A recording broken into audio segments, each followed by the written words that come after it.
What other propaganda do we have? How about green eggs and ham? Anybody ever read that book? Try green eggs in a restraining order. Hello, he doesn't want your green eggs and ham. Let it go, right?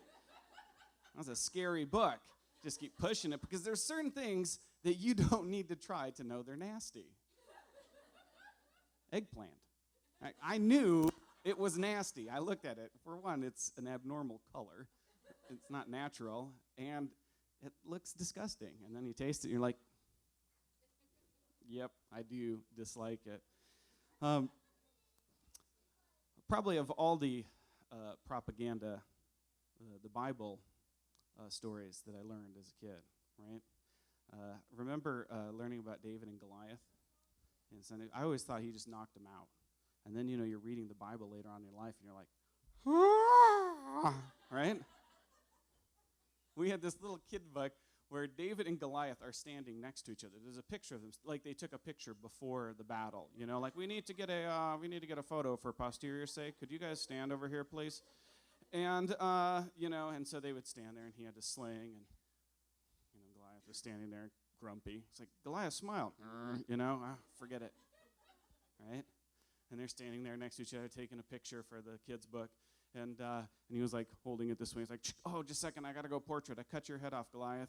And Dave was like, not a bad idea. Right? I had some other jokes, but I'll just pass on those because we got kids in the room. Just joking. Not really. But the Bible is full of crazy stories. You know what? I don't like fruit. I don't trust it because I grew up Baptist, and as a Baptist, we were very serious about reading the Bible and taking it literally. Anybody here grew up kind of serious about taking, like, when somebody talks about the 3 wise men, you're like, there wasn't 3 wise men. The Bible says nothing about 3 wise men. There were 3 gifts. We don't know how many wise men there are, so please stop, right? Or Eve ate the apple. It wasn't an apple. The Bible doesn't say what fruit it was, which is why I don't eat fruit. Because it might have been an apple, it might have been something else, I don't know, and I don't want to eat the forbidden fruit. You remember I was talking about how God said to the Israelites, don't eat the bacon. You're not allowed to eat bacon, right? Remember, and as a Baptist, I feel very good about eating bacon because God went to great lengths to tell the Apostle Peter in an amazing vision, you can eat bacon now. But you know what he didn't tell him? Go ahead and have some fruit with it. He did not say, and look it up in Acts. He did not say, stick a nasty apple in its mouth. He just said you can have bacon. So that's why I don't touch the fruit. It hasn't been cleaned yet. It's still dirty, and we don't eat that. Then you got vegetables, right? Garden of Eden, do you know when vegetables are first mentioned? Well, after Adam and Eve sinned, and they were like, oh no, we're naked, let's get some veggies. And they covered themselves up. So next time you eat a big plate of salad, just think, I'm eating a loincloth.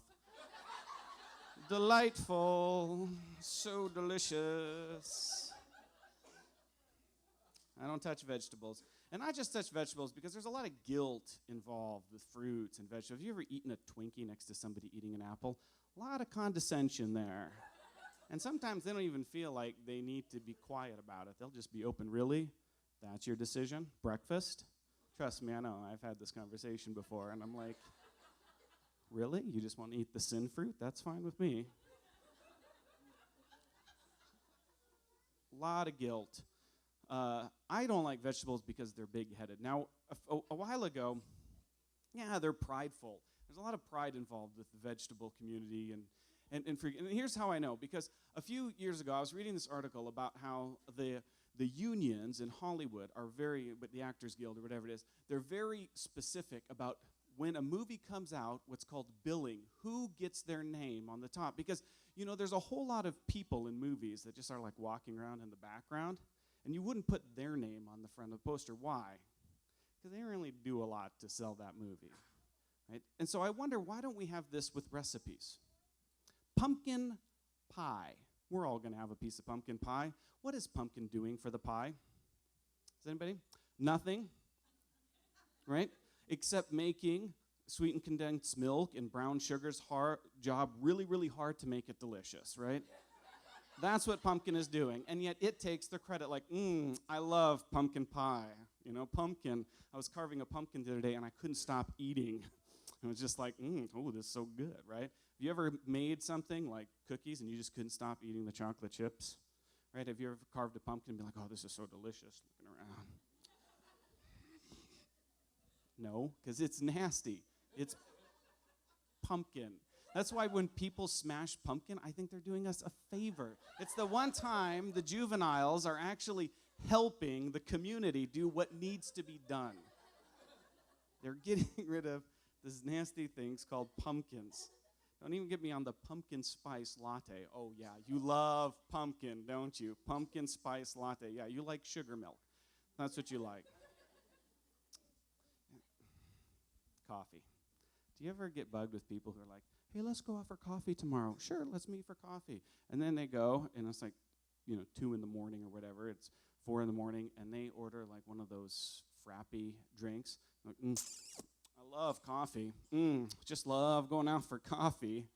No, you don't. You like sugar milk. That's what you like, because we're always trying to move towards ice cream. Our whole purpose in life is to try to get as close to ice cream as possible. And so you're having sugar milk. And can you imagine, you're at a Starbucks, you're with one of your coffee lover friends, and they order one of these drinks, and imagine that and I know it's hard to imagine, but imagine that the barista got the order wrong. And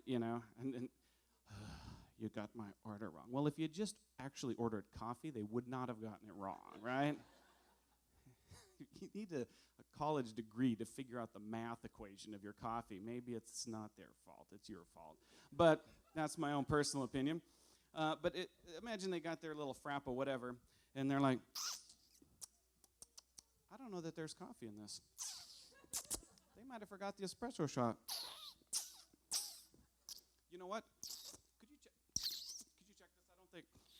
I don't think it has any coffee in it, right? Right? That's what they would do. But imagine you reversed it. Imagine they didn't put the sugar milk in it, and they just accidentally only put coffee. Would that same person be like, I don't know, something's different here? No, they'd be like, They'd be furious. I always know people who don't really like coffee because they like iced coffee. Right? Iced coffee. Oh, yeah, iced coffee. You like milkshakes.